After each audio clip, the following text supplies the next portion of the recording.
नमस्कार मंडळी, चला आज आपण नाश्त्याला उपीट बनवूया. कढईमध्ये तूप टाकून रवा छान तांबूस कलर येईपर्यंत भाजून घेतल्या.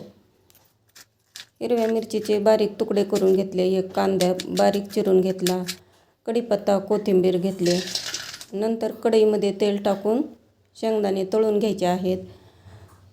शेंगदाणे काढून घेतल्यानंतर जिरे, मोहरी, हिरव्या मिरचीचे तुकडे, कांदा हे छानपैकी तळून घ्यायचं आहे. कढीपत्ता टाकून डाळवे टाकलेले आहेत. शेंगदाणे टाकले. पाणी टाकून पाण्याला उकळी आल्यानंतर रवा टाकला.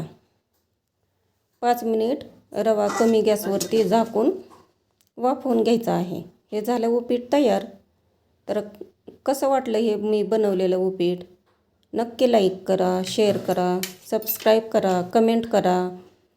नंतर भेटूया नवीन रेसिपीसोबत. नमस्कार.